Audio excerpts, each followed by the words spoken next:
رسول اللہ صلی اللہ علیہ وسلم کے سامنے ایک شخص کو لایا گیا اور بتایا کہ اس کے منہ سے اور داڑھی سے شراب ٹپک رہی تھی. تو رسول اللہ صلی اللہ علیہ وسلم نے فرمایا کہ ہمیں جاسوسی کرنے سے منع کیا گیا ہے. اگر کوئی جرم کرتے ہوئے کوئی پکڑا گیا تو اس کو سزا ملے گی، باقی جاسوسی کرنے کی اجازت نہیں ہے. مقصد یہ ہے کہ صرف سنی سنائی باتوں پر کوئی فیصلہ کرنا یا کوئی حکم جاری کرنا اس کی شریعت میں اجازت نہیں ہے جب تک کوئی پختہ پکا ثبوت نہ ہو. اور اسی طریقے سے اس طرح سے سنی سنائی باتیں پھیلاتے رہنا اس کی شریعت اجازت نہیں دیتی. اگر کسی نے چوری کی ہے تو جب تک اس کا چور ہونا ثابت نہیں ہوتا، گواہ نہیں ہے، تب تک الزام لگانے والا اس کو سزا ملے گی جس نے الزام لگایا ہے. یہ تہمت ہے کہ اس نے کسی کے اوپر یہ چوری کی تہمت کیوں لگائی. اور اسی طریقے سے ذاتی معاملات میں کس کا پیچھا کرنا کہ یہ کہاں جا رہا ہے، کیا کر رہا ہے، کیا کھایا ہے، کیا پیا ہے، کیا کمایا ہے، یہ کسی کی جاسوسی کرنا جائز نہیں ہے. اجتماعی معاملات ہیں تو اس کے اندر آدمی حساب کتاب لے سکتا ہے. بھائی تو کہاں تھا، یہ کام کیوں نہیں کیا، اس وقت میں تو کہاں جا رہا تھا، کیا کر رہا تھا. اجتماعی معاملات میں اس کی معلومات کرنا یہ گناہ نہیں ہے، یہ جاسوسی نہیں ہے. اپنے ذاتی معاملات کے پیچھے پڑنا یہ جاسوسی. مثال کے طور پر ابھی یہاں کے ماحول کے حساب سے ایک بندہ فشری کے اندر کوئی کام کر رہا ہے قوم کے لیے، وہاں سے اگر اس کو 10,000 روپے ملے ہیں، یہاں آ کر کے اس نے 5,000 روپے دیے ہیں، تو آپ اس کی جاسوسی کر سکتے ہو کہ کتنے پیسے وہاں سے ملے ہیں.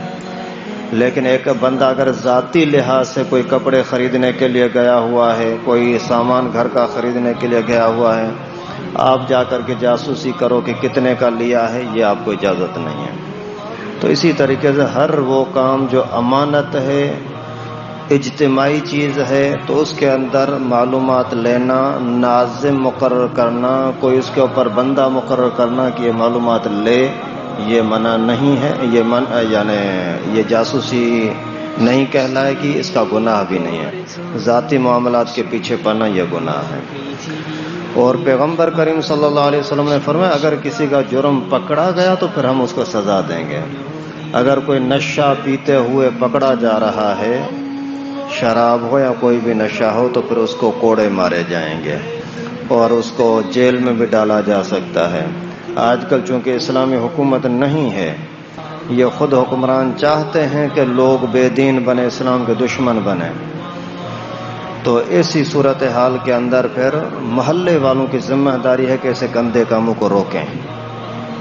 کوئی بھی اگر کوئی نشہ بیچ رہا ہے تو ہر محلے والوں میں سے جس کا جتنا بس چل رہا ہے اس کے اوپر فرض ہے کہ اس کو روکے. اگر نہیں روکتا تو قیامت میں اس کا حساب کتاب لیا جائے گا کہ تو نے اس کو برائی سے کیوں نہیں روکا تھا.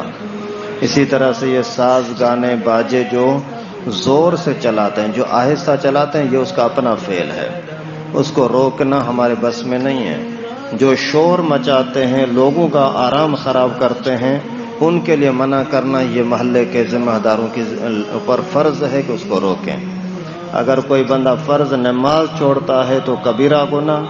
اسی طریقے سے اس طرح کا کوئی بھی اوروں کو نقصان دینے والا ہے، اس کو نہیں روکتا تو یہ بھی کبیرہ گناہ ہے. اللہ معاف فرمائے، کبیرہ گناہ کی سزا جہنم ہے.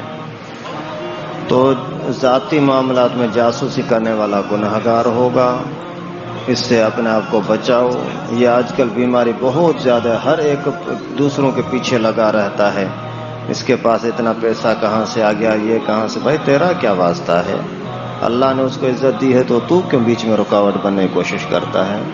اللہ تعالی ہم سب کو ہدایت نصیب فرمائے.